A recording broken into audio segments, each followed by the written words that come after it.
I've been taking my time, taking all of your time, taking all of your time.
Hey, my trendies, trendsetters, and my trendy tribe. Mic check, 1 2 1 2. Let me know if you can hear me. Happy Friday. Happy Friday. It's been a good day. I was a little active. Okay, sound check Annette says yes. Let's go ahead and do our greetings so we can get into the background of this story so we can then get to the lawsuit of Kevin Hart's friend. Okay. Or former friend. So, hey, Ann Green, first in the building. Hey, Pisces Life, Big Glow, Gloria Williams. Hey, from St. Louis. Hey, Miss Lady One, number 8 with the likes. Thank you. Hey, Demi Bell. Good morning. Good morning, Creole Girl, TNT G Mom, VG, Sound Checker Net, Tia P, Rhonda F, CC, I see you. Let me see. I see y'all telling me I came in loud and clear. Okay. Let's get started. So let's I'm gonna jump right into this one. So we're gonna get started on the background of what happened. Why is this friend now suing Kevin Hart? Obviously, if you've heard it all, you may already know, but we're gonna go into his full complaint / lawsuit. And yeah, we'll catch up to the present time because it started back in 2017 is when all this went down. Hey Shan, my legal eagle part of the mod squad. Okay, so I'll try not to interrupt myself too much after this, but let's go ahead and get into. Let me share my screen. We're gonna listen to TMZ first. This I don't have the date on this one. Usually I see a date when they post something, but I don't see it. But this is them going over Kevin Hart and the woman named, what is this woman's name? I can't pronounce it, which means it makes me forget it fast. Hold on. What is her name? Shame, trending, shame. Hold on. Montia Sabage. Montia Sabage. Okay. So let me share my screen with y'all.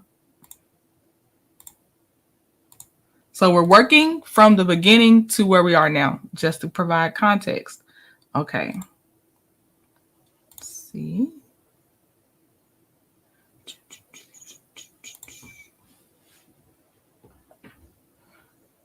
I'm getting my sound together so y'all can hear the best sound possible.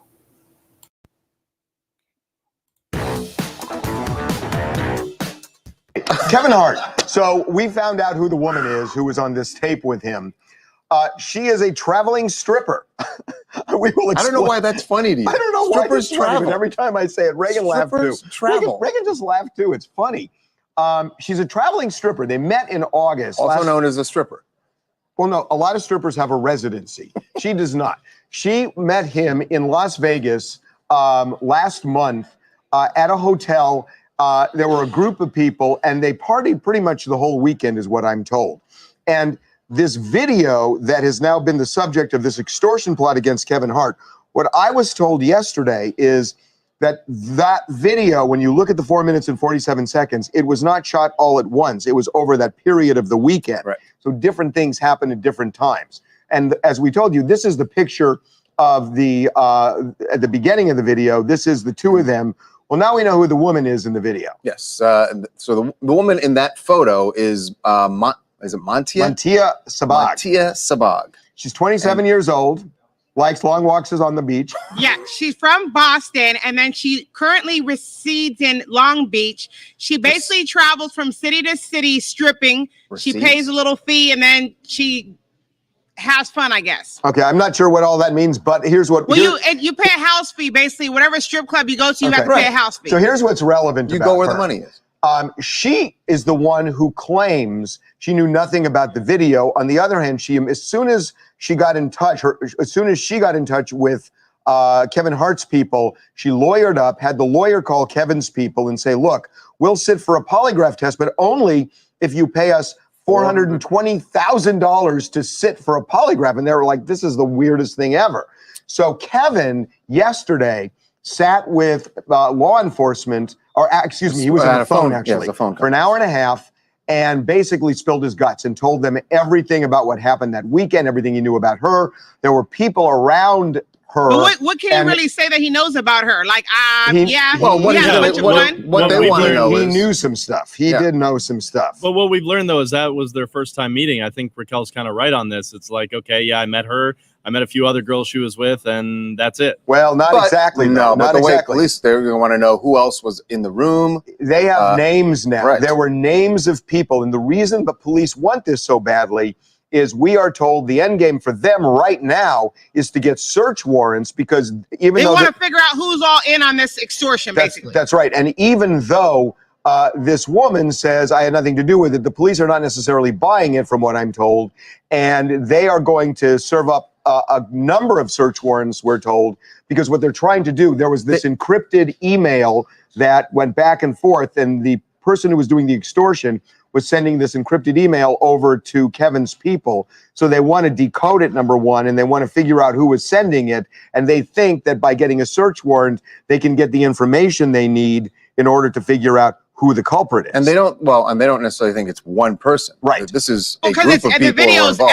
it was highly edited, so of course she had to have help. And then how it was positioned as far as the phone inside the hotel room, clear as day that someone had to position that. And then the photos also that are taken of her during the beginning of the video, those photos are taken as high photos to show where she was standing next to Kevin. Okay, and we don't know that she is involved. I mean, she is saying that she's not involved. But then weirdly wants money for a lie detector. Look, Kevin spoke for an hour and a half, and it was really him speaking. And this was his second meeting with police. He has had two of them. He is aggressively involved in this right now and gave them as much information. Again, you know, it's not just saying, okay, well, this is what happened, because that takes 5 minutes. This was an hour and a half conversation. Right. So the police asked a bunch of questions. He answered. But Harvey, is that really a good idea, though, for him? Like, you did something tricky, Kevin, and now you're sitting there like, okay, she tried to get money up the deal. She's a stripper. Like, what do you expect out the situation? You can be a cheater who gets extorted, Raquel. Yeah, you're being extorted. That's the end game for him. If I sign up and I go somewhere on a wild situation with a stripper, right? You can't extort. I think something weird's gonna happen. Yeah, but you can't extort somebody, Raquel. You can't do it. You probably want something weird to happen, but extortion is not the thing that you want to happen. Right. Sean Smith, Awatuki, Arizona. Oof, what a mess. So for Kevin and his family, I hope they make it through all right. Just because you're rich and famous does not make you immune to all the craziness that goes on in this world. But he did get caught, looks like, with his hand in the cookie jar. And it's really just a bad situation. But I am glad that he's fighting back to not let somebody profit off his missteps, just because it happens a lot. So that's what they're calling it these days, a cookie jar. Interesting. Okay, let me get my mic setting back. Y'all cutting up in the chat. You cutting up. Everybody like, why was she yelling? Demi said, I can't do her voice. Raquel, this was years ago. I don't even know if Raquel with TMZ anymore. I don't even know. But I laughed because I knew how y'all was going to act when y'all heard this part. I already knew it. Hey to everyone coming in. Okay, so that's the background of he cheated on Nico, his rib. I'm sorry, he called her his rib. He cheated on Nico with that woman. That woman ended up we're getting there, but basically they were recorded in some type of way. There was a recording and it was shown to people, and everybody's trying to unravel the spaghetti to see who did this and who's extorting whom and all this other stuff. So, but Raquel said, it's okay to be extorted. Raquel, no, no. Okay. So now we're going to September 17th, 2017. And as y'all see, this is the same screenshot that TMZ has shown on the intro. Y'all was not feeling Raquel. I'm done with y'all. So it says, Kevin Hart video is graphic, extortionist admits money grab. It says, this is the woman at the center of the Kevin Hart video that triggered a multi-million-dollar extortion demand, and the extortionist freely admits money is the end game. The 4-minute and 47-second video is highly produced with audio from Kevin on various radio shows as the video rolls. The video cuts to a bedroom scene where it appears two people are having sex on a bed. You can't see the people in the bed, but afterward you see a naked man walking in the room, and it definitely looks like Kevin. Now, here's what's shocking. The extortionist who made the video says the point is twofold: to expose Kevin and to get money. Quote, the real reason Kevin Hart orchestrated the Texas Hurricane Relief Fund, this so-called good deed, this is 2017 article, y'all, was done to get ahead, as he knew this damaging footage was one click away from being exposed as the liar and cheater he is. Kevin Hart was privy to me wanting to expose him, as I have made countless attempts to expose this information to various blogs in an attempt to also get paid. Interesting. Sources connected to Kevin tell TMZ whatever happened on the video, Kevin's hurricane relief efforts had nothing to do with the extortion attempt. During the video, you hear Kevin in interviews talking about being young and unfaithful in his marriage, but now that he's 36, he's learned to handle things differently, especially since it's so easy to get caught. As we reported, the FBI is on the case and have a suspect. It's unclear if they're looking at the woman who was with Kevin in the video, or whether it's someone who either secretly recorded the encounter or gained access to the iPhone, that captured it. Okay, now we're moving on. Now we're in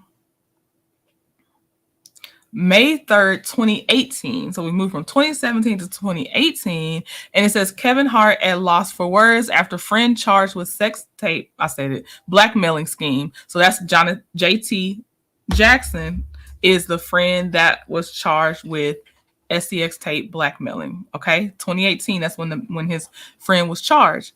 Actor and comedian Kevin Hart says he was hurt and lost for words on Wednesday after authorities announced charges against an old friend who allegedly tried to extort him. So this is leading us into the lawsuit of today, because JT Jackson is the one that's suing Kevin Hart.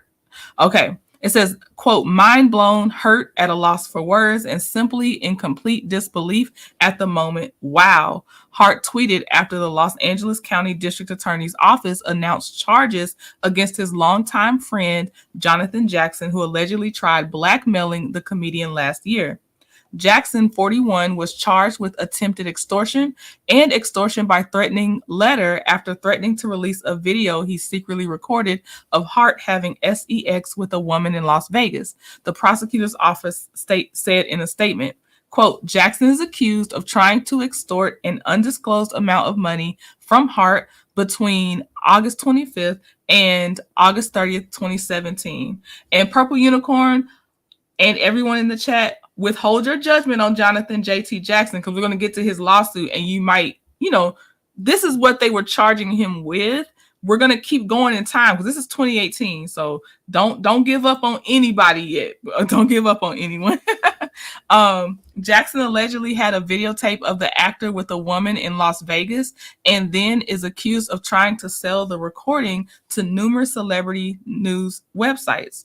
Jackson, who goes by the moniker Action Jackson, was arrested on Monday, according to jail records, and is being held on $100,000 bail. He could face up to 4 years in county jail if convicted. Jackson's lawyer, Chad Lewin, did not immediately respond to an email seeking comment.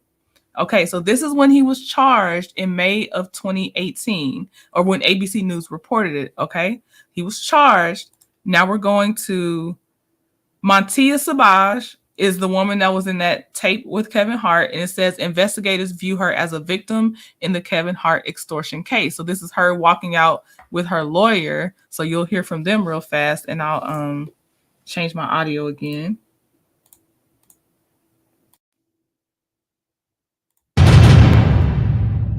Hello, ladies. Hope you guys are doing well. I have one question, Lisa. How did the investigators treat your client? As a suspect or a victim? Definitely as a victim. Okay. She's not a suspect. She's not a person of interest. People who are suspects don't voluntarily talk to the police. And Montia is a victim here, and she fully cooperated with all of the investigators' questions. That's good news. Yes. Is her name cleared? I hope so, yeah. You hope so? Yeah. I mean, listen, she's never been accused by law enforcement of anything. It's only the media who's made allegations. Right. So she's clearly a crime victim here as well. And are they close to catching the suspects? I hope so. I don't have that sense from meeting with them today. They were just asking a lot of questions. Right. We spoke to them for a couple of hours. Right? Yeah. But they're very thorough and very respectful to Montia. So you're confident she won't be charged at all? She should not be charged. She did nothing wrong. She's fully cooperating. Right. She's just living her life. Right. Trying to. Leave me alone. Well, thank you, ladies. Thank you for your time, Lisa. Thank you very much. Have a nice day. I wanted y'all to get your own feel for people as they appeared in public. So I was glad I had time to kind of go back because, we need to see this because memories get fuzzy.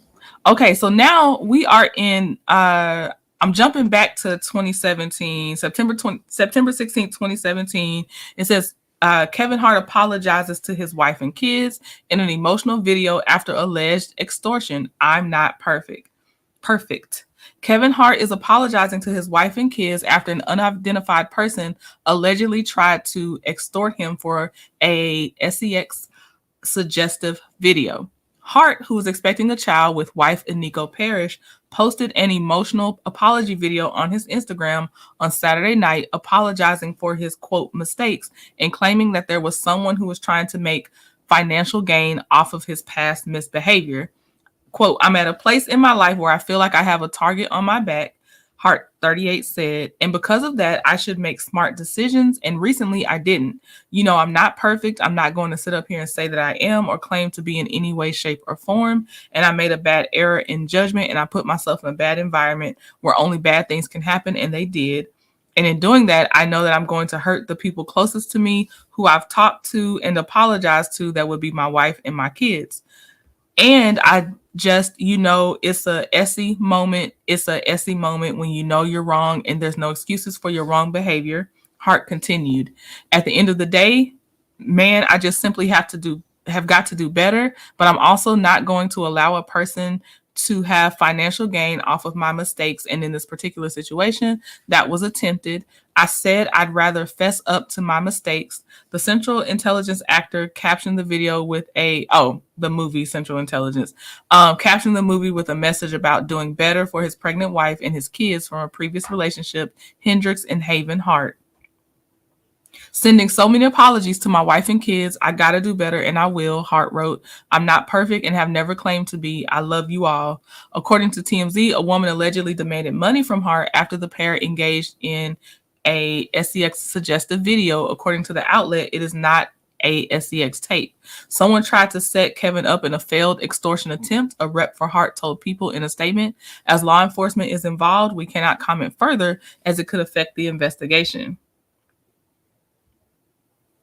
Okay, so we're going to, is this what I want?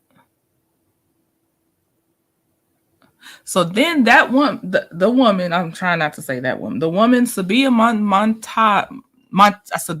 Sabage, sues Kevin Hart for $60 million because she said she was a victim in the extortion or in being recorded. That's what she claimed. So it says, this article comes out in September 17th, 2019.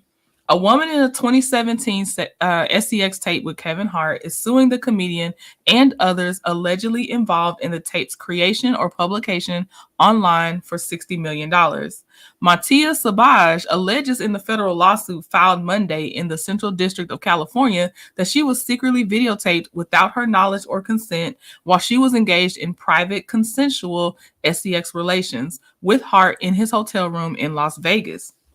The incident became public in September 2017 after the tape was published online. Hart addressed the tape at the time, writing on Instagram that he was being extorted and apologizing to his wife and kids. I made a bad error in judgment, put myself in an environment where only bad things can happen, and they did. Upon the tape's release, Sabage held a press conference at which her lawyer said, Montia and I are not asking for a cent from Kevin Hart. So at the time of that press conference, it went from they weren't asking for a cent to $400,000 according to TMZ for her to take a lie detector test, and then to $60 million for the lawsuit. And it says both Sabage and Hart were victims in the taping, the lawyer said. But the suit Sabage filed this week alleges that Hart allowed the tape to be recorded either negligently or intentionally because he authorized, allowed, and otherwise permitted his then friend Jonathan Jackson to access his hotel room. Hart conspired with Jackson and obtained tremendous financial benefit from the tape, which he used to promote a tour he was making at the time and to increase his overall pop culture status, according to the suit. So these aren't statement of facts. These are allegations. Jackson was charged last year with attempting to extort the comedian with the tape. The Los Angeles DA's office said Jackson attempted to extort an undisclosed amount of money from Hart between August 25th and August 30th, 2017, and later tried to sell the tape to various celebrity news websites. Jackson is included as a defendant in Sabage's suit this week, which claims he had entered into the hotel room to set up the recording. The hotel's operators are also named as defendants. Sabage had no knowledge that the intimate activity depicted in the video was being recorded, the suit says. Had Ms. Sabage known that her private S3X activities were being secretly filmed, she would not have engaged in any such activities. The suit claims the incident has caused and continues to cause Ms. Sabage great emotional distress and embarrassment. Okay. This again was published in September 2019. And now we're in May 7th of 2020. Let me take a break for just a moment to look and see what y'all are saying. Lady B, this is probably where I'm at. Child, if I can't say nothing else, that's most likely where I'm at. Okay. Hey, Auntie Natty. Hey, Simone Wealthy. Charlene Philippians 413 says, Aniko, it's time to pack up your things and leave Dwarf. I don't know why women keep subjecting themselves to men like this over and over again. She doesn't need him.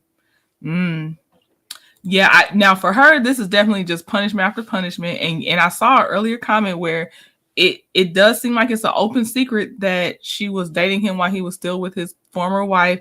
But you can go. We talked about that sunk cost fallacy. You can go, Aniko. It seems like there's more misery than happiness. Hey, Professor Purple Queen. Thank you for being number 56 on liking the video, Auntie Natty. Okay. The Review Hour with E podcast says Kevin's wife should be tired of accepting so many apologies from him. It has to be old. I think it has to be old too, the Review Hour. Yep. Hey, my sweet sis 41 fit. Right, it's giving. I'm sorry if I hurt you. Right. Okay. So the only thing so far I've really been confused on, because the other parts we're getting to as we go through this timeline, but what I'm confused on is the individual that wrote to a press outlet to say he only did the hurricane thing to try to fix his image because he knew I was extorting him. Why would you say that? Why would you put that out there? That's weird. Like, it's weird to try to extort someone. Then it's weird that you're like, he knew because I've been trying to get money out of him.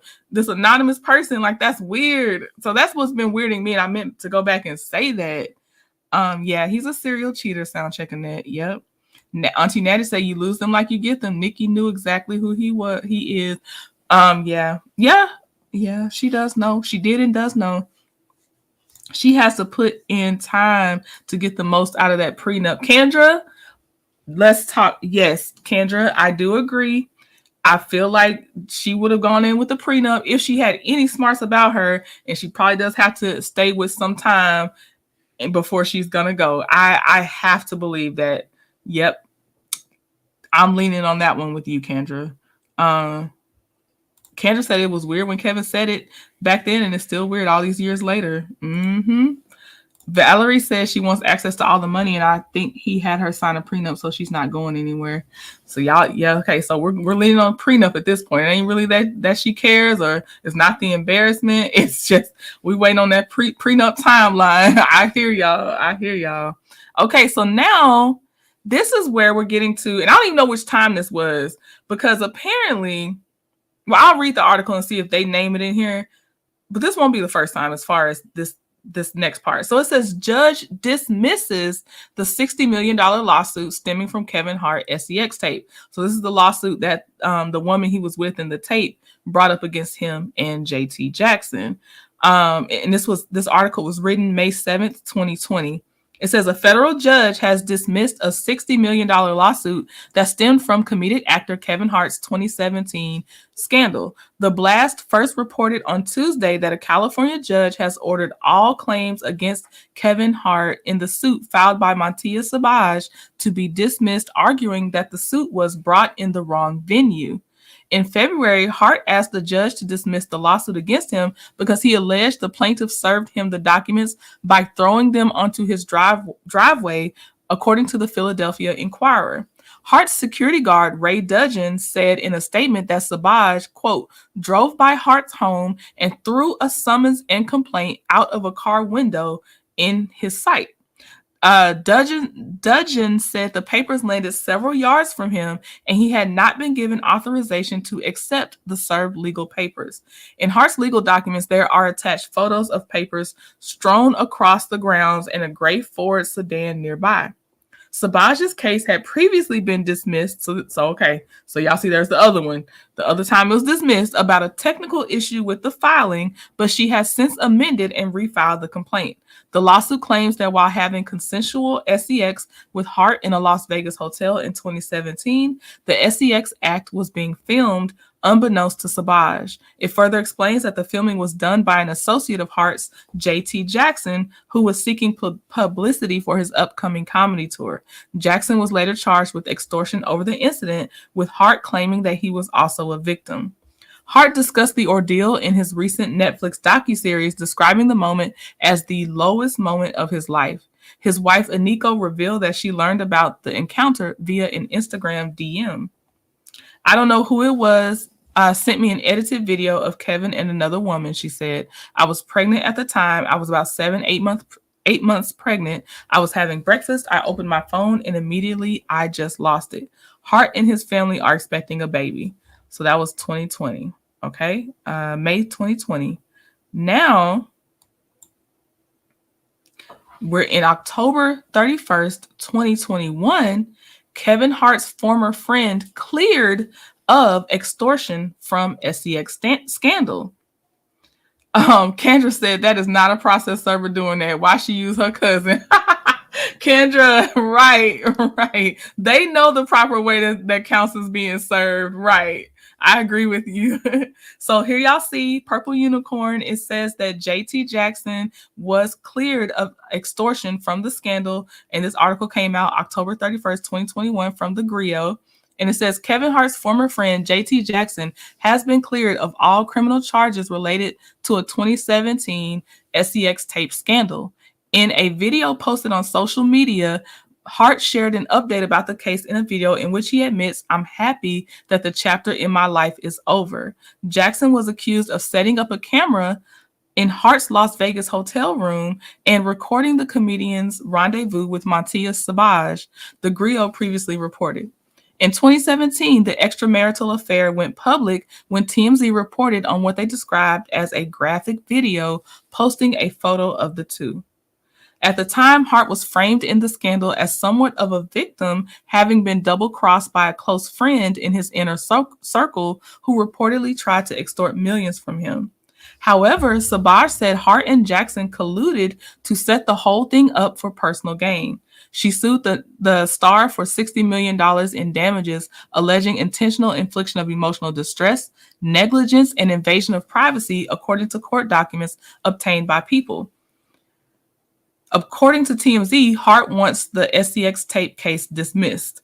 Sabage claimed in the court docs that Hart allowed Jackson to access the room to set up the video to record their encounter without her knowledge. She said it was all done to help promote Hart's Irresponsible tour, which was a record-breaking comedy, and to increase his overall pop culture status. Hart took to social media to publicly apologize to his wife, Aniko, who was pregnant at the time. Sabage made clear that she is not an extortionist. "I had nothing to do with these recordings," she said at the time. Jackson was facing charges of attempted extortion, attempted concealing and selling stolen property, unauthorized use of personal ID, and identity theft per TMZ. The first 3 charges were dropped in 2019 due to insufficient evidence, and now the identity theft charge has been dropped for the same reason. Hart took to Instagram recently to address the case. And we're going to look at his Instagram video because thank you to TikTok, it is saved. Let me see. Hart said he was initially unable to talk about the case because of legalities. On Instagram, Jackson wrote on September 30th, "All charges dropped in court yesterday. All praise goes to God." He also thanked his lawyer, Jacob Glucksman, for representing him like a true champ, adding, "Thank you for believing in me from the beginning and rocking with a brother." Okay, so that's the screenshot of him on Instagram standing with his lawyer, and that's JT Jackson standing with his lawyer. It says Jackson opened up about his strained relationship with Hart in an interview with Comedy Hype last year, admitting he was disappointed with the way Hart handled the issue. "If you thought that I did something to you and these accusations that they're accusing me, your boy for 15 years, you don't want to sit down and talk to me, brother," he said, adding, "He never sat down and called me on the phone to say, yo, we need to talk. And I just found that odd. You know, that's 15 years, brother. Come sit down with me." So what we're going to do is watch a clip from Comedy Hype where they do ask him about Kevin Hart. I am not trying to pass this off as my work. I am using this clip for reporting and commentary and research purposes. Jesus, how I get in it. Thank you for liking the video, Bonnie. Thank you very much. Happy Friday. Okay, so this is JT Jackson speaking. So they said last year, so this would have been 2020 that he interviewed with Comedy Hype, I believe. If this article came out, hold on. This article came out in 2021. So this would have been 2020 that JT sat down with Comedy Hype. This is just a clip. Again, I'm just using this for research and reporting purposes. Been most likely watching. Is there some type of message you would want to tell? A message to tell Kevin? You mentioned something of wanting that conversation. Yeah. You still desire that conversation? Yeah, I do, but no time soon, brother. Now, I don't want to. When I say that conversation, that door is closed on this. Like, it ain't no, we ain't got to talk about nothing right now. You made your choice, bro. You know what I mean? You chose not to talk to me about this, and I want to keep it that way. I don't hate him, at all, but and I really don't care if it never happens, but God willing, we live to 60 years old, I'll holler at him. We can talk, and maybe I don't see what we can laugh at, but we can maybe just, you know, move forward. So there's nothing that you would try to seek in a conversation with him? At this point, no, because he failed to, like, I did back then, but you know now it's just like you did what you did. Like you didn't call. You don't care to hear me out. You don't. Yeah, and I feel like Kevin will probably see this interview as it they're gonna see it. comes out. Yeah, they definitely gonna watch it like a hawk. They're gonna be like, they already know him, the DA, the chick that's suing me. They all gonna be watching this. You know, they can have at it. With Kevin most likely watching, is there some type of message you would want to tell him? A message to tell Kevin? Hey, do you, brother? I wish you the best. That's all I can say. You know, I have absolutely nothing else to say to him. Hey, do you? That's it.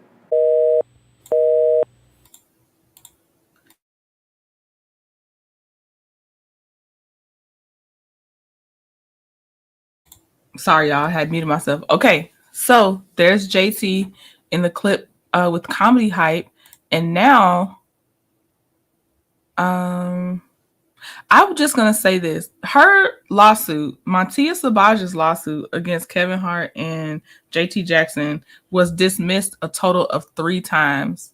Let me go to. What do I want to do? It was dismissed a total of 3 times. I'm trying to see.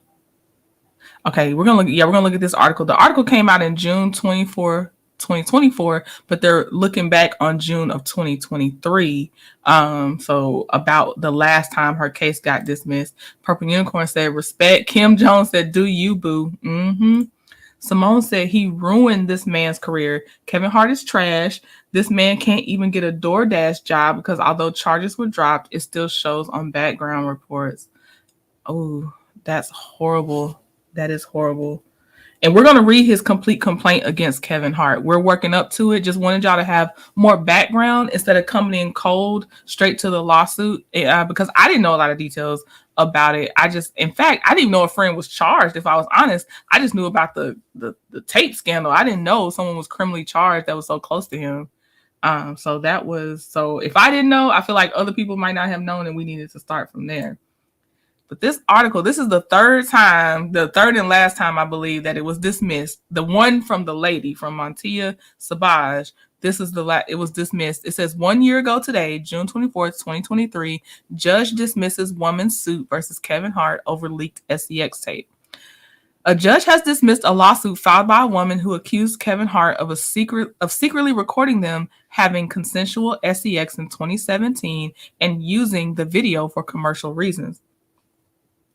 Judge Shirley K. Watkins issued the order Thursday during a final status conference in plaintiff Montia Sabage's $60 million suit against the 43-year-old comedian, which alleged negligence and invasion of privacy. Neither Sabage nor an attorney appeared on her behalf for the proceeding, but 2 lawyers made remote appearances for Hart. The dismissal ruling was without prejudice, meaning the case can be refiled. Sabage's suit was originally brought in federal court where it was dismissed. She then filed suit in Superior Court in April 2020, and her last amended complaint was brought there in August 2021. Sabage alleged Hart knew their intimate encounter in his hotel room at the Cosmopolitan of Las Vegas in August 2017 was being recorded, and that he used the publicity it generated to promote his Irresponsible tour, as well as to increase his overall pop culture status. Okay, let me see. I'm going down because I know we reread this a few times. It says Hart. Oh, okay. But in her 2022 ruling rejecting dismissal at that time, Watkins said there was a triable issue as to whether defendant Hart knew there was a camera recording based upon Sabage's own sworn declaration in which the plaintiff said the comedian moved or adjusted the mirror in his bedroom prior to the intimate encounter. Watkins further wrote that Sabage additionally said in her declaration that the tape appears to show that the recording device was placed in front of the bed in Hart's bedroom and that it seemed to be reflecting off the same mirror Sabage says she saw Hart move and adjust before their intimacy.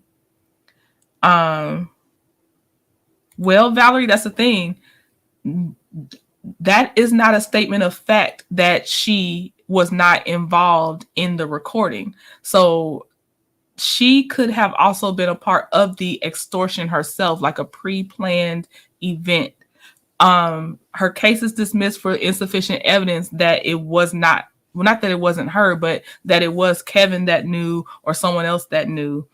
So someone knew, but it might not have been Kevin that knew the camera was in there. She would have had to find the defendant and have enough evidence to go with a $60 million lawsuit to say they knew and they set her up to be taped without her knowledge. It's still out there that she also could have been. She's not charged, but I'm just saying, like, she could have had knowledge. She is not for sure a victim. She's not for sure a victim. I don't know when you came in, but just so you know, when they wanted her to take a lie detector test, she said she would take the lie detector test for like $400 and something thousand. That's when she would sit down for a lie detector test. There's some other things it's just been some other things, and I'm not trying to say for sure that I think she was involved. I'm just saying that it is not for sure that she was not involved, because we don't know for sure she didn't have knowledge of it. That's where I'm getting at. So the judge throughout the case, it was 3 different reasons for 3 different times, but the last one I believe was insufficient evidence. But since it's without prejudice, it could be brought up again per what they said. So now we're about to look at Kevin Hart's. No, we gotta look at the lawsuit so then y'all can get context about why the statement that Kevin Hart made was not sufficient for JT Jackson. Oh, okay, Valerie. Yeah. Just I'm not saying for sure, but thank you for understanding where I'm coming from. Charlene said she put that tape in there, in my opinion. I definitely don't think it would help Kevin to have put that in there. But either I could see someone close to him setting him up. We're going to get into JT. JT is not a suspect anymore, but I could still see someone with access to the room or knows his schedule setting him up. I don't see how it would benefit him to do it either, how it would benefit Kevin himself to do it to himself. It just seems like it's caused a lot. I mean, he lost a 15-year friend over this. So he might not trust anybody right now. But let me pull up this lawsuit real fast. Let me take this down.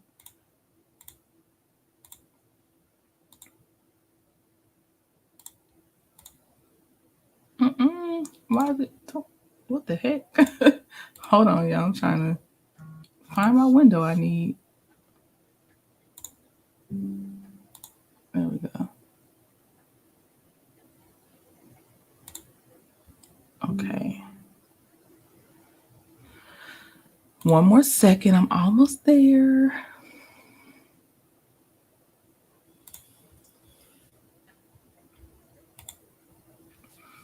All right. So this is the case. Kevin Hart's 15-year friend, former friend, Jonathan T. Jackson versus Kevin Hart, Hart v. LLC, and Doe's 1 through 20, like John Doe's or Jane Doe's 1 through 20. Just in case somebody has to be named later. The complaint is for breach of written contract, fraud, and intentional infliction of emotional distress. Okay. So,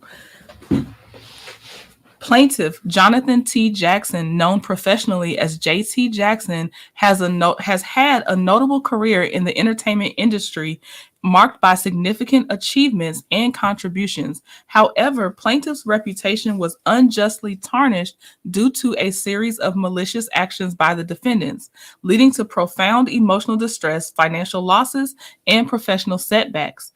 Additionally, plaintiff is a United States Navy veteran whose service to his country adds to the gravity of the emotional and psychological harm he has endured due to the defendant's actions. In 2017, in Las Vegas, Nevada, defendant Kevin Hart, a prominent actor and comedian, was involved in a highly publicized tape scandal with Montia Sabage, who was not his wife. The incident attracted significant public attention due to Hart's marital infidelity and the video's online dissemination, further amplifying the scandal. In the aftermath of the scandal, false extortion claims were filed against plaintiff, resulting in plaintiff being wrongly accused. Although Hart did not personally accuse plaintiff at this stage, he contributed to the initiation of these false claims. Furthermore, plaintiff has filed a Section 1983 complaint against officials of the LA County DA's office asserting violations of plaintiff's 4th and 14th Amendment rights. The false accusations and fabricated evidence against plaintiff and systemic misconduct in using plaintiff as a cover-up has resulted in plaintiff suffering severe harm and damages. On January 23, 2018, a raid was orchestrated by DA investigator Robin Letourneau of the LA County DA's office on plaintiff's wedding anniversary and on his late father's birthday. The raid initiated from an extortion report for events between August 25th through 30th, 2017, falsely reporting by Hart and his legal team. The intense raid operation involved 13 police officers. Crucially, there was absolutely no evidence of any criminal extortion activity by plaintiff, a fact later confirmed during testimony by DA investigator Letourneau. Despite the absence of any actual crime, the raid included plaintiff and his wife being held at Pow point within their home. This unwarranted and heavy-handed action not only intensified plaintiff's PTSD, but also initiated a series of prosecutorial misconduct based on non-existent extortion crimes. The baseless nature of these extortion accusations led to plaintiff's wrongful arrest following a second, similarly fabricated extortion report falsely made by Hart on April 27, 2018. Hart and his company, co-defendant Heartbeat LLC, later released a Netflix docuseries titled Don't F This Up on December 27, 2019, accusing plaintiff of extortion and involvement in the S-Tape's creation and dissemination. In July 2021, plaintiff and Hart settled their disputes with a written settlement agreement, the contract, which required Hart to pursue and advocate for the dismissal of all criminal charges against plaintiff and make a public statement exonerating him. Plaintiff entered into the contract expecting Hart to rehabilitate plaintiff's reputation and help return plaintiff to his professional life free from the shadow of the unfounded criminal accusations. Hart, however, blatantly breached the contract by failing to issue the agreed-upon public statement exonerating plaintiff, causing significant harm and irreparable damage to plaintiff's reputation. Additionally, plaintiff uncovered evidence that Hart and his legal team submitted fabricated evidence to the DA's office, significantly contributing to the substantial harm plaintiff endured based on false extortion charges against him. The fabricated evidence and fraudulent actions provide the background as to how and why Hart fraudulently induced plaintiffs to enter into the contract, which was seemingly designed to mitigate the fallout from the fabricated accusations against plaintiff. On September 16, 2019, Sabage filed a highly publicized $60 million civil lawsuit against Hart and plaintiff concerning the S-Tape scandal. This case garnered extensive media coverage. Crucially, plaintiff was entirely cleared of all claims, with the court granting summary judgment in plaintiff's favor against Sabage. The court determined there was no need for a trial because there was no evidence against plaintiff. In contrast to the court granting plaintiff's motion for summary judgment, the court denied Hart's summary judgment motion, and he was held to appear at trial on 4 distinct allegations: 1, negligence; 2, invasion of privacy, intrusion upon seclusion; 3, invasion of privacy, public disclosure of private facts; and 4, intentional infliction of emotional distress. One significant allegation involved Hart being implicated in the public disclosure of private facts, which includes the dissemination of the video. The court found that important facts were in dispute that required examination and trial. This significant disparity underscores the lack of evidence against plaintiff and casts serious doubt on the baseless nature of the extortion charges initially brought against him. If plaintiff had any involvement in the filming and dissemination of the S tape or the alleged extortion scheme, it is highly unlikely that he would have been fully cleared by the court while Hart still had to face trial on multiple serious allegations. Okay, I'm going to go down because there's the parties. We already named them in the top part. So the Does, the John and Jane Does 1 through 20, it says plaintiff is informed and believed and based thereon alleges that at all times mentioned herein, each of the Doe defendants was and now is acting as the employee, agent, principal officer, partner, joint venturer, alter ego, co-conspirator, director, or other representative of one or more of the remaining defendants, and in doing the things herein mentioned was acting within the scope and course of such employment, agency, partnership, joint venture, conspiracy, or other relationship, and with the permission, authorization, ratification, and consent of the other defendants. Plaintiff is informed and believes and based thereon alleges that Doe defendants are alter egos of the named defendants, and the named defendants would be Kevin Hart, Heartbeat LLC, his companies and everything, are otherwise responsible for their activities and or are the recipients of misappropriated assets belonging to plaintiff as alleged in this complaint. When the true names and capacities of these Doe defendants have been ascertained, plaintiff will amend this complaint accordingly.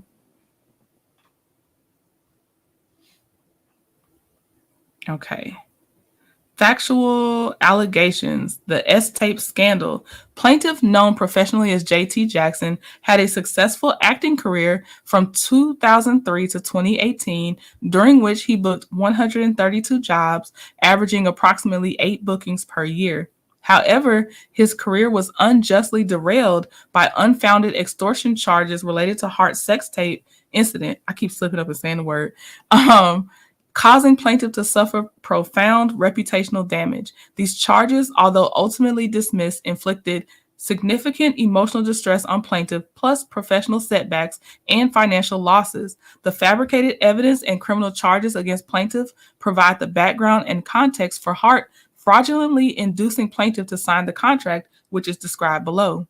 In August 2017, plaintiff and Hart, along with others, were in Las Vegas. During this trip, Hart engaged in extramarital S3X intercourse with Sabage, which was recorded and posted online. Despite plaintiff's lack of involvement in the creation and dissemination of the sex tape, I'm just going to keep slipping up. He was wrongfully implicated in an alleged extortion scheme against Hart. These baseless accusations stemmed from deliberate misrepresentations and false information provided by Hart and his legal team to the DA's office, particularly to DA investigator Robin Latorno. Hart and his team fabricated evidence and provided misleading statements that contributed and led to the wrongful implication and arrest of plaintiff. Additionally, officials named in Plaintiff's Section 1983 complaint, including members of the LA County DA's office, contributed to these false accusations by accepting and acting upon the fabricated evidence without proper investigation and verification. The media then sensationalized these false accusations against plaintiff, further damaging his reputation. Plaintiff was wrongfully accused of extorting Hart using the S-tape, leading to significant social and professional fallout. This forced plaintiff to navigate the legal system and endure hostile public opinion. Hart is a well-known actor and comedian and the principal of Heartbeat, which produces entertainment content, including television and film projects. Hart's Netflix docuseries, Don't F This Up, discussed the S-tape incident and baseless allegations against plaintiff, casting him in a negative light and significantly influencing public perception, further damaging plaintiff's reputation and career. Much like the fabricated evidence and criminal charges against plaintiff, the defamatory statements about plaintiff that were made in Hart's docuseries also provide the background and context for Hart fraudulently inducing plaintiff to sign the contract. Plaintiff's reputation suffered significantly due to the docuseries' depiction of his alleged involvement in the S-tape incident and its aftermath, severely impacting his professional opportunities, personal relationships, and standing in the entertainment industry. The defamatory statement significantly influenced plaintiff to sign the contract described below, which was intended to mitigate the fallout from these false statements and accusations made against plaintiff. Plaintiff relied on Hart's promises in the contract to publicly exonerate plaintiff, a promise Hart blatantly broke. Dee Dee, I see where you're coming from, but not the same, not a connection. This is a settlement agreement that they kind of had, that the contract that JT Jackson is referring to. So this is a contract on something that was agreed upon.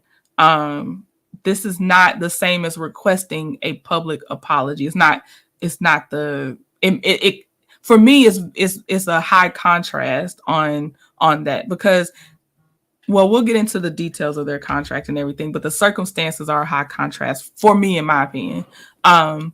Maisha Shakes, a former assistant to Hart, provided a statement during an interview on the Tasha K show titled "The Wine Cellar Assistant," Maisha, asserting that plaintiff was set up and had no involvement in the creation or dissemination of the S-tape. Shakes revealed that Hart was the one responsible for setting up the plaintiff. Shakes highlighted that plaintiff was loyal to Hart and would never engage in such actions. Shakes also noted that subsequent investigations found no hidden cameras in the room and that the initial extortion charges against plaintiff were baseless. Shakes' testimony supports the claim that the case against plaintiff was fabricated, further underscoring the wrongful actions and the severe impact on plaintiff's career and personal life. The alleged extortion. So this is a sample of the alleged extortion email, and he's going to go into describing how the email is not even an actual email, but this is what I think was given to Investigator Letourneau at the time and used to bring up the criminal charges against JT. But it says, on April 27, 2018, Hart claimed to have received an extortion email from Juan Carlos Yepes demanding 20 Bitcoins to prevent the release of the S-tape, which had already been publicly released 8 months earlier.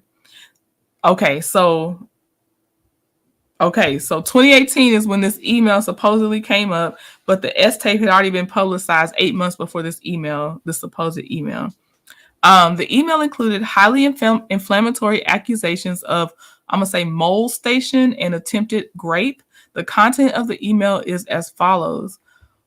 From Juan Carlos Yepes, date April 27, 2018 at 5:34 p.m.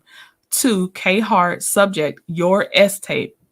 Reply to Juan Carlos Yepes, Kevin. It says, we have your S-tape. We also know about the molestation, use context clues, and attempted rape. For the first and last time, I hereby instruct you to send 20 Bitcoins to the whatever that link is. We will email to inform you within half an hour of transaction where to collect the copy, and we shall destroy all other copies we have. We promise we shall never share with Aniko or anybody else. We shall not distribute this material whatsoever. This email is also a non-disclosure agreement. This is non-negotiable. We are saving you, divorce dime man. Comply by Tuesday, 1 May 2018, El Jefe. Sent with Proton Mail secure email. This really, really makes no sense. It's already been out there, and 8 months later, an email supposedly is saying, we'll do this and we won't tell your wife. The wife knows at this point. That's stupid. The way this is written, that's stupid. I'm not saying that criminals aren't dumb, because criminals are dumb. I'm just saying this is stupid. What else did they say? And this counts. This email is also a non-disclosure agreement. You can't make a contract on illegal terms. There is no contract. So this is stupid in so many ways. That's my opinion. That's me saying that. Simone says K. Hart manufactured all of this and threw a good friend under the bus. He's trash. Well, it does look like he threw a good friend under the bus. They do say the reason. I think he's going to name the reason he thinks Kevin Hart manufactured this. I guess for me, I'm like, why would you do that to yourself? That's the only thing I can't grasp. But I do think that he did his friend wrong for sure. I do think that. But we'll keep going. It says during plaintiff's arrest on April 30th, 2018, Hart was the supposed initial recipient of the extortion email and authenticated it by forwarding it to his legal team. However, Hart and his legal team did not provide any original authentic evidence of this alleged April 27th, 2018 extortion email until May 2019, over a year later. Despite the lack of timely and credible evidence, plaintiff was arrested on April 30th, 2018 and prosecuted based on this alleged email, facing 2 charges. Count 1, attempted extortion by threatening letter, and count 2, attempted extortion. During plaintiff's arrest on April 30th, 2018, a voice recording captured DA investigator Letourneau specifically stating that plaintiff was responsible for the extortion email that Hart allegedly received on April 27, 2018. This statement underscored the centrality of the fabricated email in justifying plaintiff's arrest and prosecution. In a transcript from a May 22, 2019 interview, Hart confirmed that he initially received and authenticated the April 27, 2018 extortion email by forwarding it to his legal reps. These legal reps then forwarded it to the DA. Strangely, the extortion email, which Hart claimed to have received and forwarded to his legal team, which subsequently forwarded to the DA's office, lacked any forwarding headers. And y'all know the headers that emails usually show. It didn't have that. Forwarding headers are essential for verifying the chain of custody and authenticity of an email. The absence of these headers within the extortion email further undermined its credibility and strongly suggests that it was not an authentic forwarded email, but rather a document that had been purportedly created or manipulated. Despite this, Deputy DA Michael Fern, who works within the Cybercrime Division, indicated in an email exchange on July 29, 2019, with plaintiff's criminal defense attorney Jacob Glucksman that the extortion email was provided as a PDF by Hart's attorneys and authenticated by Hart during a telephone call. Given his role in the Cybercrime Division, Fern was expected to perform a higher level of scrutiny and verification for digital evidence. I agree. If you are in cybercrime division, you need to do more than take somebody's word and take a PDF and say, "Oh yes, this is authentic." The absence of forwarding headers in the PDF extortion email submitted, combined with the suspicious PDF format, should have immediately raised red flags for Fern. The DA's blanket reliance on Hart's authentication, despite clear discrepancies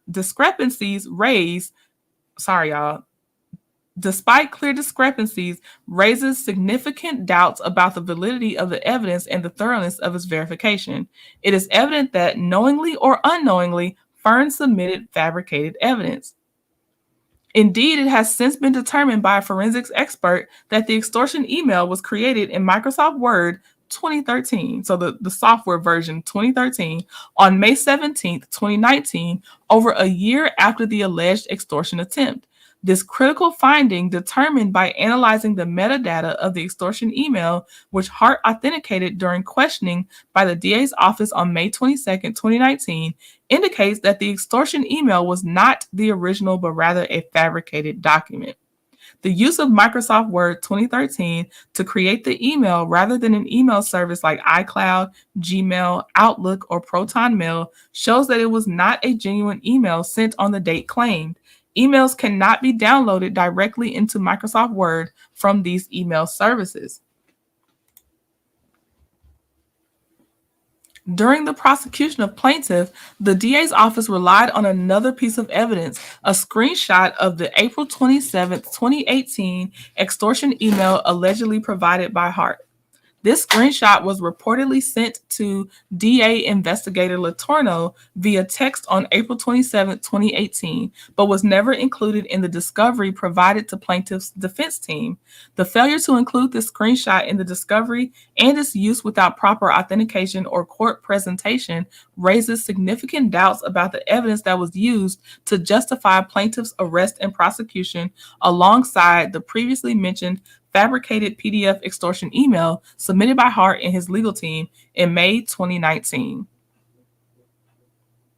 So also the screenshot of a text message. Okay. After plaintiff's arrest on April 30th, 2018, the alleged extortion email dated April 27th, 2018 was conspicuously absent from further discussion. This email was only briefly mentioned in Letourneau's summary report submitted to the DA's office for consideration of charges. However, 2 days later, on May 2nd, 2018, the official complaint signed by DA prosecutor Ibrahim and DA investigator Letourneau charged plaintiff with 2 counts of extortion. Notably, these charges only covered the period from August 25th, 2017 to August 30th, 2017. The date of the alleged extortion email, April 27, 2018, should have been a key focus in the DA's official complaint, as the alleged extortion email was the primary reason for plaintiff's arrest. The omission of this critical date raises serious questions about the existence of the email and the integrity of the charges brought against plaintiff. This deliberate exclusion suggests flaws and inconsistencies in the prosecution's case, casting doubt on the validity of the extortion allegations. Additionally, during plaintiff's incarceration due to the fabricated email, DA investigator Letourneau harassed plaintiff's wife, Sheila Jackson, with a visit to her home. Voice recordings capture Letourneau's threats to arrest Mrs. Jackson if the email was validated, despite the DA lacking authenticated evidence that Hart received it. These recordings reveal the severe emotional distress and fear inflicted upon Mrs. Jackson as she sobbed and pleaded, underscoring the ongoing misuse of fabricated evidence and its devastating impact on plaintiff's family. Extortion charges dismissed. On May 3rd, 2019, exactly 1 year after plaintiff's April 30th, 2018 arrest, the DA's office dismissed count 2, attempted extortion against plaintiff. This dismissal was due to a lack of probable cause connecting plaintiff to the alleged extortion email supposedly sent to Hart on April 27th, 2018. In a preliminary hearing on November 12, 2019, DA investigator Letourneau testified under oath that there was no evidence of extortion in the emails spanning from August 25, 2017 through August 30, 2017. On September 17, 2017, Hart and his legal team supposedly reported a false extortion crime to the DA's office, focusing strongly on these specific dates. Nearly 8 months later, on April 27, 2018, Hart supposedly reported another false extortion attempt, claiming he received a direct email threat on that date. Despite investigator Letourneau's testimony and the lack of evidence regarding both reported extortion attempts, plaintiff was still arrested and prosecuted based on these alleged false extortion attempts. On September 27, 2019, the DA's office, recognizing the baseless nature of the allegations, filed a motion to dismiss the remaining extortion charge, count 1, attempted extortion by threatening letter against plaintiff. This decisive action by the DA's office powerfully underscores the wrongful and unjust nature of the charges brought against plaintiff, once again casting serious doubt on the prosecution's case and the legitimacy of the evidence put forth by Hart and his team. Furthermore, assisted by Hart, prosecutors pursued criminal charges against plaintiff in connection with the S-tape incident. Despite the absence of any corroborating evidence, these baseless charges led to plaintiff's unwarranted prosecution. Ultimately, the DA's office voluntarily dismissed all charges against plaintiff, underscoring the unsubstantiated nature of the allegations against plaintiff. Despite the eventual dismissal of these charges, the harm inflicted upon plaintiff's reputation and career was profound. The public dissemination of accusations fueled by Hart and amplified by the media, along with a concerted smear campaign, cast a long shadow over plaintiff's professional standing and personal life. The emotional distress from this situation exacerbated plaintiff's PTSD and caused significant mental health struggles, while the professional impact included lost job opportunities and a tarnished public image. 1 second, I'm gonna take a quick water break.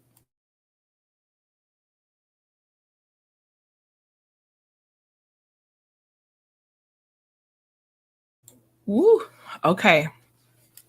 And we're still getting to the agreement that they had between each other. This is just the part about the evidence being so flimsy and coming up false, really. And we're going to get to the part where he and Kevin had come to a supposed agreement. So it says the unwarranted raid and baseless accusations have inflicted lasting harm upon plaintiff and his spouse. Plaintiff, a United States Navy veteran, has had his service-related PTSD and other mental health conditions significantly exacerbated by these events, as documented in his Veterans Affairs health records. Diagnosed with chronic PTSD, bipolar II disorder, and obstructive sleep apnea, plaintiff's treatment regimen includes medications aimed at managing anxiety, mood swings, sleep disturbances, and nightmares, as outlined in the VA Health Summary medical reports. Despite medical intervention, plaintiff grapples with ongoing emotional turmoil and considerable social difficulties. The financial burden of medical treatments and the inability to work consistently due to these health issues further compounds plaintiff's damages.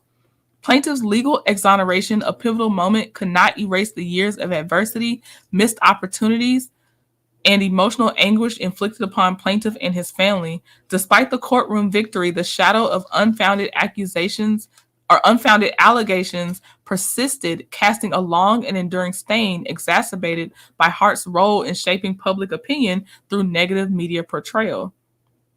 The emotional toll on plaintiff has been profound, manifesting in severe anxiety, depression, nightmares, sleep disturbances, constant stress, as documented in plaintiff's medical records. These emotional struggles have led to difficulties in maintaining personal relationships, daily functioning, and have severely impacted his ability to engage in normal social activities. The wrongful arrest and defamatory statements have left an indelible mark on plaintiff's mental well-being and social reputation. Professionally, plaintiff has faced significant challenges in securing acting roles due to the shadow of the unfounded allegations, as well as difficulties in finding other employment, such as rideshare and delivery jobs for Uber and Lyft, where background checks highlighted the extortion case against him. Plaintiff's aspirations were solely focused on a career in acting and professional bowling. However, due to the tarnished reputation resulting from these charges, he had to seek alternative means to support his family. Despite these efforts, plaintiff was unable to secure rideshare and delivery jobs post-incident, except for a position with Postmates, which he had luckily applied for before the incident. Financially, plaintiff has suffered substantial losses due to legal fees, lost income opportunities, and ongoing expenses related to legal and medical costs.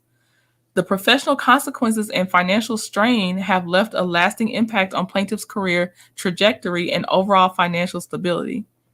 On December 21st, 2023, plaintiff filed a Section 1983 complaint against officials of the LA County DA's office alleging violations of his 4th and 14th Amendment rights. This complaint highlights the malicious prosecution and abuse of process that stemmed from the same false accusations and fabricated evidence perpetuated by Hart. Okay, now this is where we're getting to. It says Hart fraudulently induces plaintiff to sign the contract.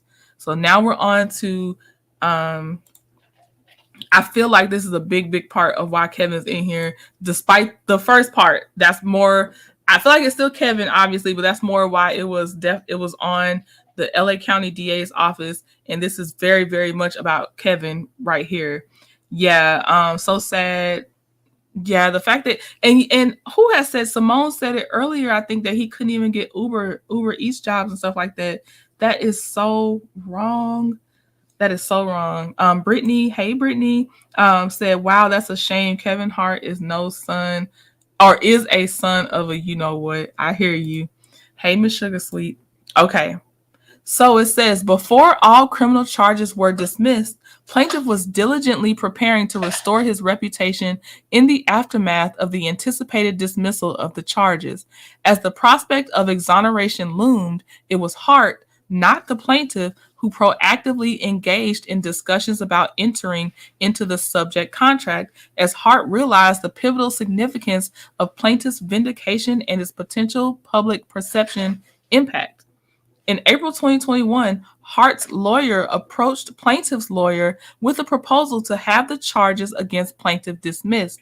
However, Hart's offer was contingent upon plaintiff agreeing not to engage in any media activities proclaiming his innocence or criticizing Hart, and plaintiff would need to sign a confidentiality agreement to ensure his silence, which would carry penalties if violated. This proposal underscores Hart's intent to manipulate the legal process and public narrative to his advantage. In July 2021, Hart and his company Heartbeat entered into the contract with plaintiff. This contract obligated Hart to A, actively seek the dismissal of the remaining criminal charges against plaintiff, and B, issue a powerful public statement proclaiming plaintiff's innocence. Hart was required to inform the Los Angeles County DA's office that he had no interest in the continued prosecution of plaintiff. The wording of Hart's statement, which was meticulously negotiated and detailed in the contract, was absolutely crucial to repairing and remediating the severe damage inflicted upon plaintiff's reputation by the baseless extortion allegations that Hart aggressively promoted and publicized. Due to the defamatory statements made in Hart's Netflix docuseries Don't F This Up, plaintiff's reputation has suffered significant harm.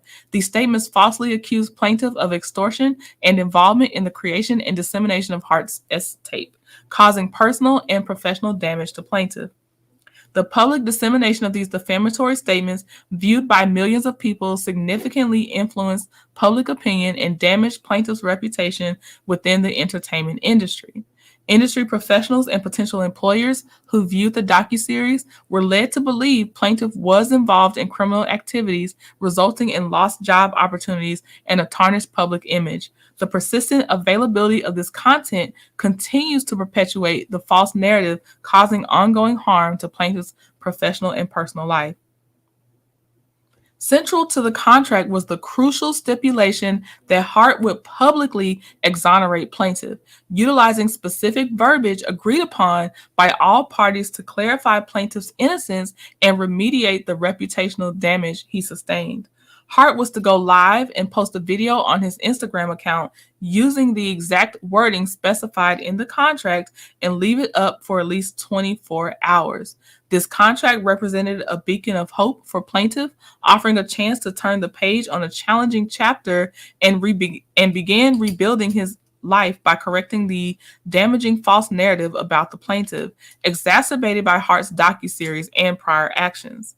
Hart's required statement was aimed to remediate the significant reputational damage plaintiff endured due to the baseless allegations and Hart's involvement in them. The contract represented a pivotal opportunity for redress and rehabilitation in the eyes of the public and plaintiff's professional circles.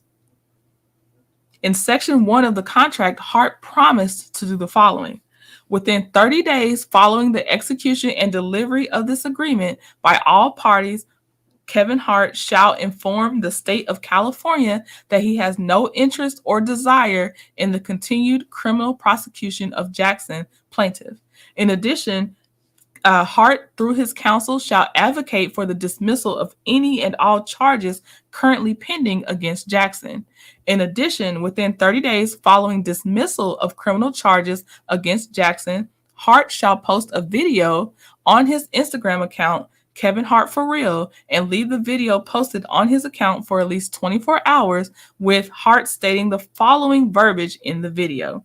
So this is specifically what Kevin Hart was supposed to say, and we're going to watch what he actually said. So he was supposed to say, based on their agreement, the last 3 years of my life definitely has seen its shares of ups and downs and has put me in a position where I've dealt with a legal matter I cannot speak on or talk about because it was undefined and there was a high level of unknown, and I'm happy I can now speak on the incident which cost me a very valuable friendship.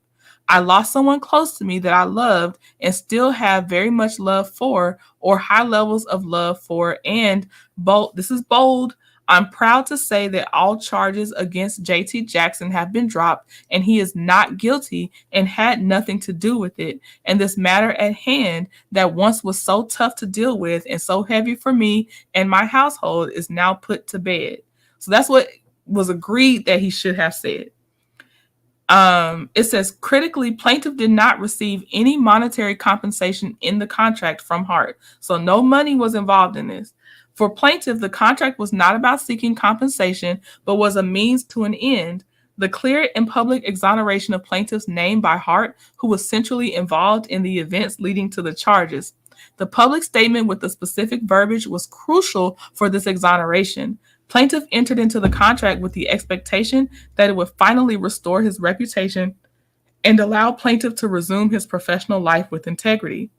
However, instead of honoring the unequivocal terms of the contract, Hart chose to manipulate the narrative, shifting the focus to himself rather than vindicating the plaintiff. In a blatant disregard for the agreed-upon terms, Hart willfully deviated from the prescribed verbiage during his highly publicized statement on October 27, 2021, broadcasted through his expansive Instagram platform. Hart said, and instead of reading it, I'm going to play what he said so y'all can hear the difference between what I read he was supposed to say and what he actually said. Simone said if Hart seriously believed he tried to extort him, he would have never approached JT's attorney and requested the DA drop charges. He knew his lies backfired and the truth would come out once evidence was examined. Angie said Kevin is selfish. I do believe he's selfish. I remember whichever one I was watching and the way he talked to some of his people on that plane that time and he was sunning them and stuff. I was like, oh, that's not good. Okay, so here's what Kevin Hart actually said. What up, world? Happy Tuesday. Coming at you hot on a beautiful Tuesday morning. Look, it's no secret that my life has had its share of ups and downs. It definitely has. Not proud of the downs at all, but of course that's life. Things happen. It's our job to adjust when they do. One of those things that I had to adjust from was a situation that involved a friend, Jonathan JT Jackson, where he was charged in a case. And JT Jackson has recently been found not guilty, and those charges have been dropped against him. And I can finally speak on what I once couldn't. I couldn't do it because of the legal process. You know, they kind of put a fork in the road between he and I, and that relationship was lost. But I'm glad that now not only can I finally speak on it, but I can say I'm happy that that chapter in my life is over. I'm happy that we're able to put a period on that sentence, and I'm excited to get back to life as we once knew it. Okay. Back to the lawsuit, it says Hart's statement deviates significantly from the agreed upon verbiage in several crucial aspects. First, Hart's stipulated verbiage explicitly required him to state that, quote, all charges against plaintiff have been dropped and he is not guilty and had nothing to do with it. However, Hart's actual statement lacks the explicit declaration of plaintiff's innocence or non-involvement. Also, Hart's agreed-upon statement was to acknowledge the incident's heavy impact on the loss of a valuable friendship due to the legal matter. But Hart's actual statement focuses entirely on Hart himself, quote, moving on, and does not directly acknowledge the significant personal and professional toll on plaintiff as outlined in the contract. The message that Hart was required to deliver per the contract was to clear plaintiff's name unequivocally and restore his reputation. By contrast, Hart's statement dilutes this intent by framing the exoneration more as a conclusion to a chapter in Hart's own life rather than a clear and unequivocal exoneration of plaintiff. Hart's blatant departure from the precise verbiage stipulated in the contract constitutes a profound and egregious breach. Hart not only failed to fulfill the explicitly agreed upon terms, but he also brazenly undermined the critical provisions designed to rehabilitate plaintiff's reputation and professional standing.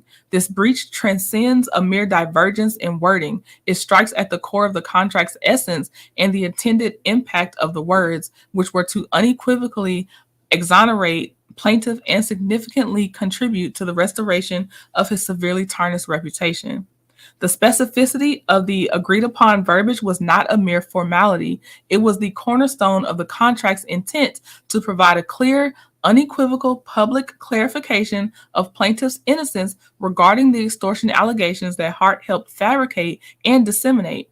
Hart's departure from this verbiage represents not just a contractual breach, but a significant setback in plaintiff's arduous journey toward reputational rehabilitation and professional recovery.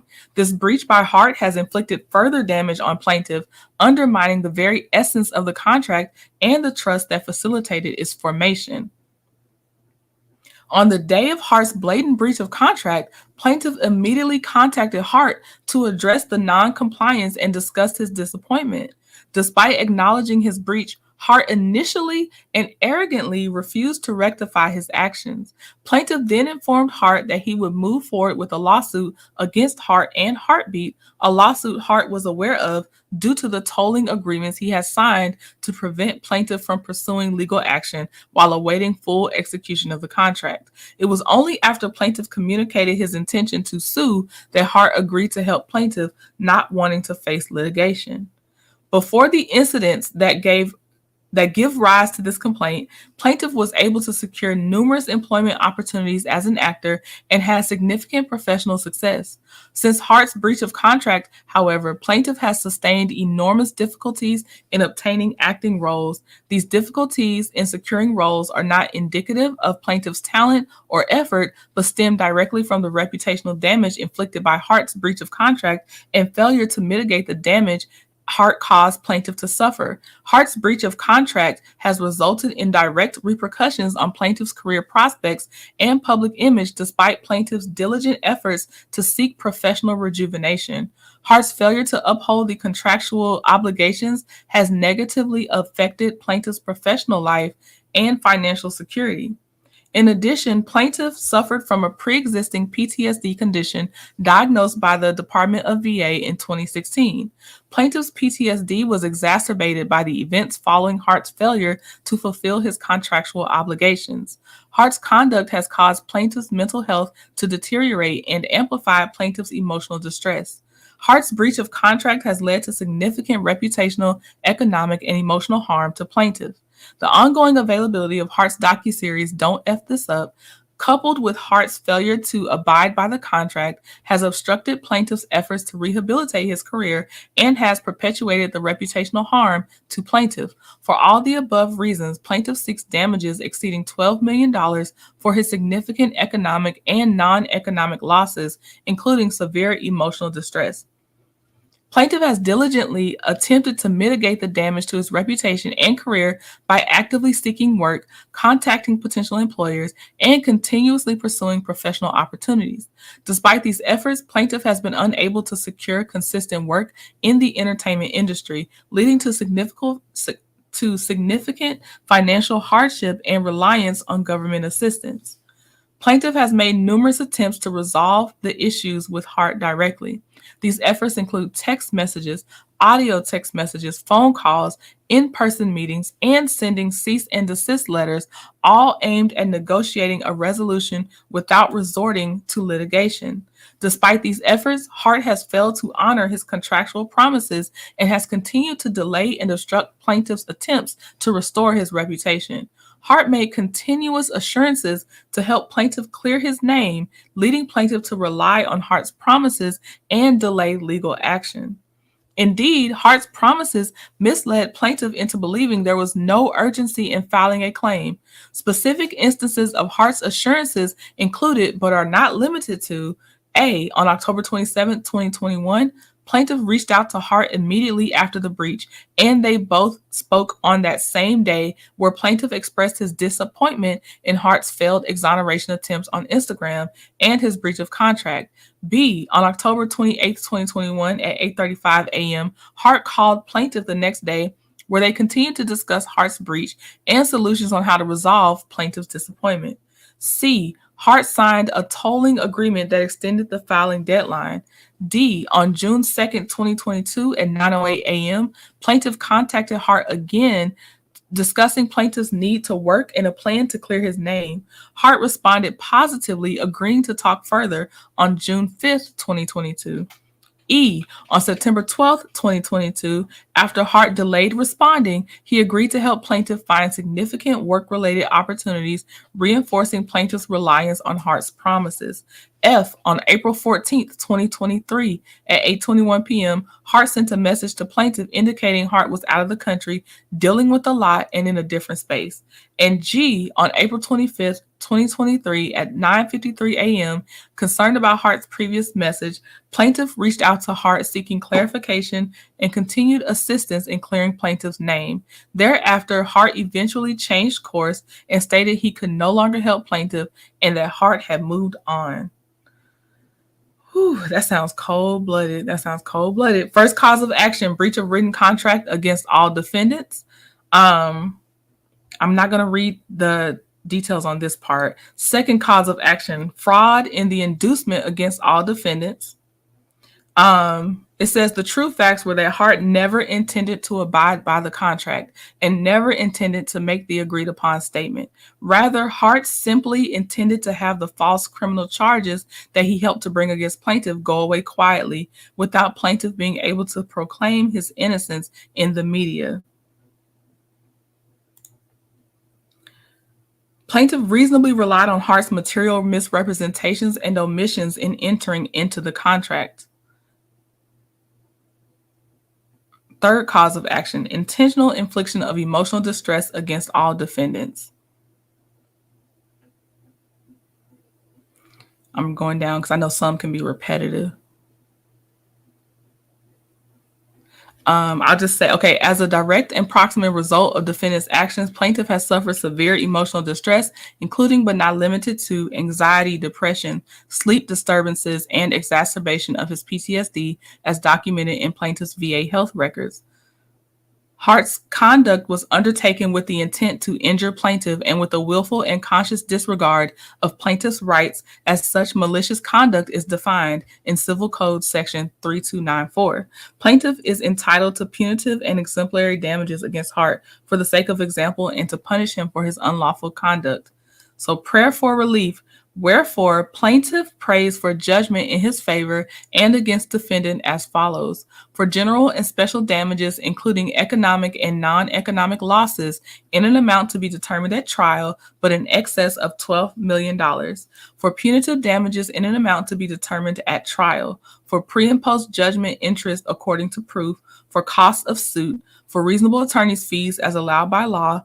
For an injunction compelling defendants to fulfill their contractual obligations by publicly exonerating and clearing plaintiff's name and addressing the harm caused by their actions that have damaged plaintiff's life and acting career.